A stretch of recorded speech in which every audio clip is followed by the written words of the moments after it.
When my mom slammed her wine glass down at Christmas dinner, the entire room went silent. In front of 30 relatives, she looked me dead in the eye and said, "You will pay for your sister's $93,000 wedding, or you are dead to this family." I looked around the room, waiting for someone to defend me, but my dad stood up, adjusted his collar, and coldly added, "Every person at this table agrees, Claire. You owe her this." They thought the public humiliation would break me. They thought I would roll over and hand over my life savings just to keep the peace. Instead, I stood up, left my keys on the table, and walked out into the freezing night. That was 6 months ago. Today, my phone has logged exactly 122 missed calls and 54 sobbing voicemails. But they aren't calling to apologize. They're calling because they finally realized what my departure actually cost them. My name is Claire Bennett, and at 27 years old, I finally learned that the people who share your DNA can sometimes be the most dangerous people in your life.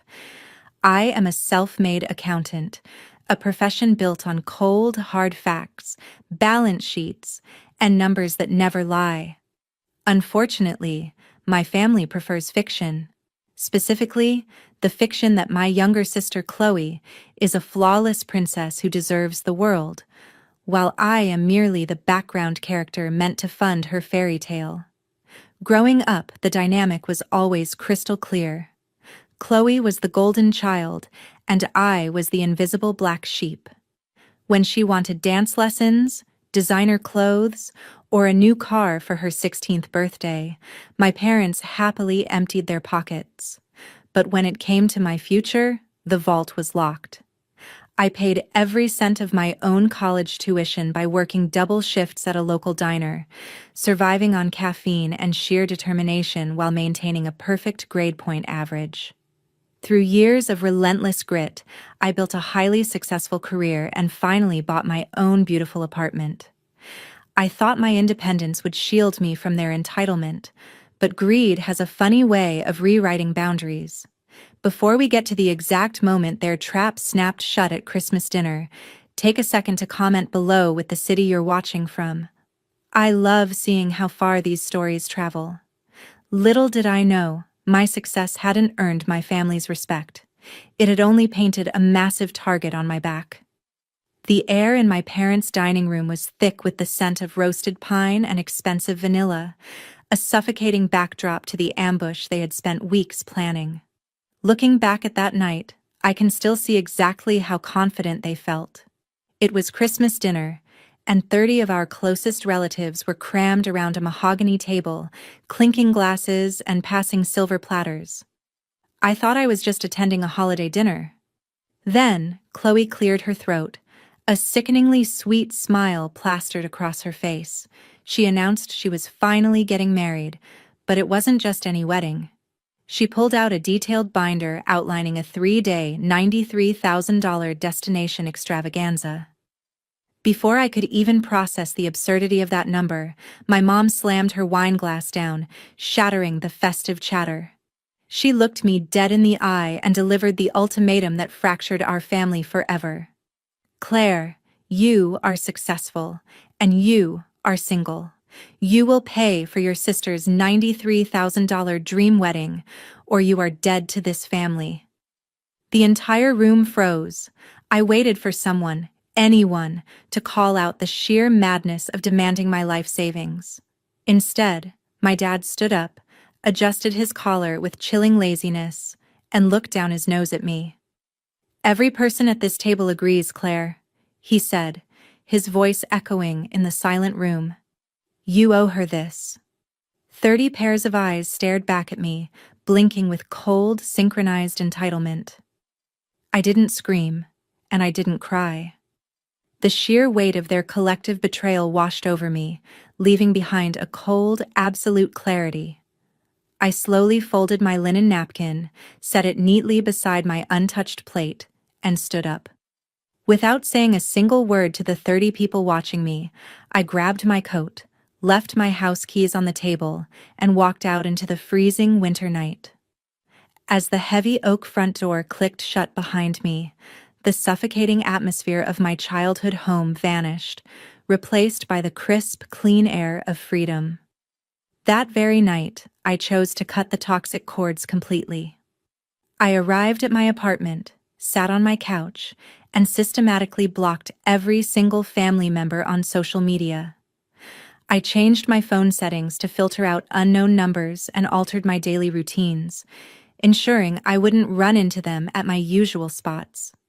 For the first time in 27 years, I breathed easily, fully prepared to build a fresh life in my peaceful sanctuary, entirely free from their crushing expectations. I spent the next few months focusing on my accounting firm, pouring my energy into my clients, and decorating my space exactly how I wanted. It was a beautiful, hard-earned peace, and I genuinely believed the nightmare was over.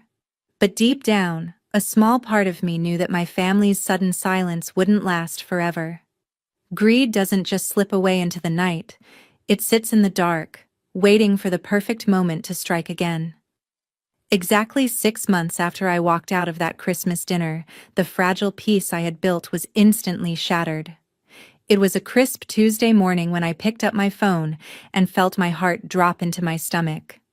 The screen was completely flooded with an avalanche of urgent, glowing notifications. In less than 24 hours, my phone had logged exactly 122 missed calls. Along with them was a staggering list of 54 voicemails, each one pushing the storage capacity of my inbox to its absolute limit. The silence that had felt like a protective shield for half a year had violently broken, and the sheer volume of notifications made my hands shake. With a racing pulse, I sat at my kitchen counter and began playing the messages. The first few were from my mother, her voice high-pitched and completely hysterical, alternating between furious, defensive screaming and breathless, dramatic sobbing. She kept screeching about how cold-hearted I was, demanding that I answer immediately. Next came my father's messages, which lacked his usual calm, commanding authority. Instead, his voice sounded strained, deep, and deeply unhinged as he practically ordered me to pick up the phone. Even Chloe had left several tear-stained, desperate rants, begging me to stop ruining her life. It was a chaotic symphony of panic and rage.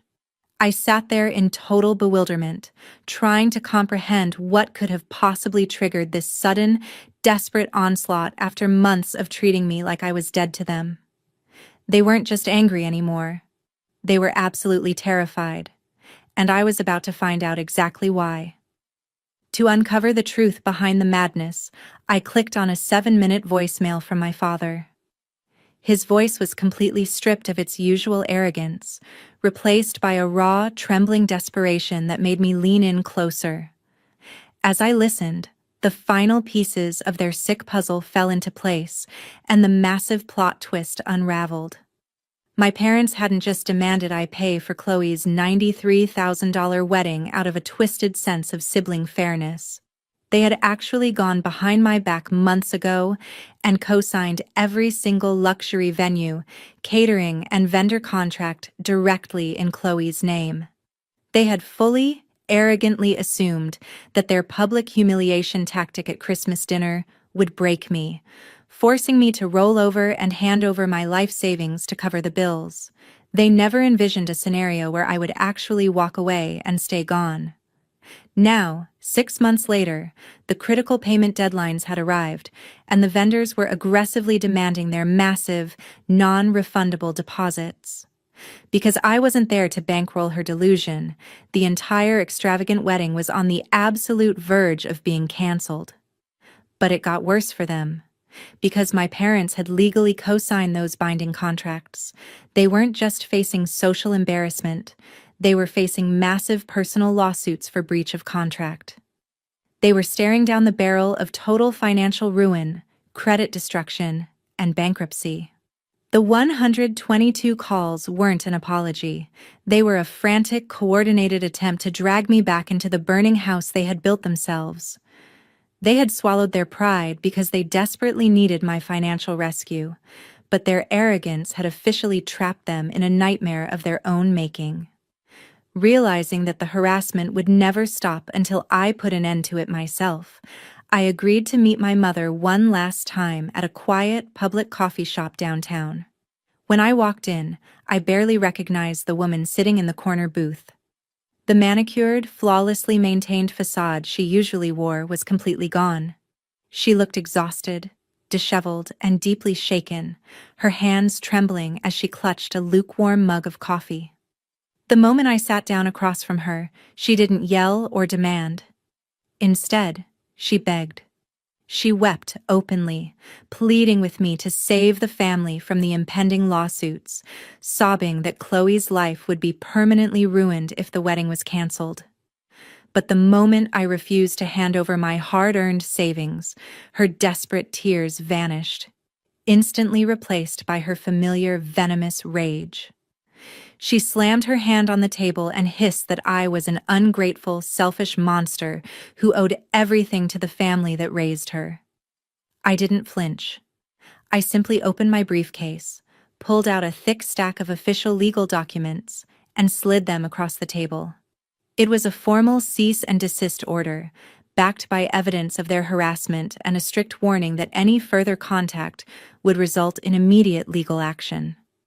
My mother stared at the papers, her jaw dropping as she realized she had absolutely no leverage left. I leaned in, looked her dead in the eyes, and repeated my father's exact words from Christmas dinner back to her. "You told me I was dead to this family. Well, dead people don't write checks." The legal documents did exactly what they were meant to do, instantly silencing the avalanche of calls and voicemails. With no financial savior coming to rescue them from their own greed, reality hit my family like a physical blow. Chloe's $93,000 destination extravaganza was abruptly canceled, replaced by a tense, incredibly cheap afternoon ceremony at the local courthouse with no reception. To pay off the massive breach of contract penalties and avoid total bankruptcy, my parents were forced to downsize, selling their beloved mahogany table and moving into a cramped, two-bedroom apartment. Meanwhile, my life has completely flourished.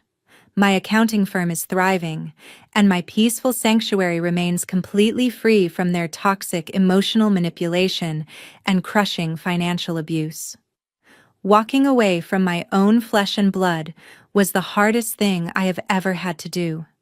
But it touched me and taught me that family isn't about sharing a bloodline. It's about respect, boundaries, and love that doesn't come with a $93,000 price tag. If your own flesh and blood backed you into a corner like this, would you have walked away, or would you have paid to keep the peace? Let me know your thoughts in the comments.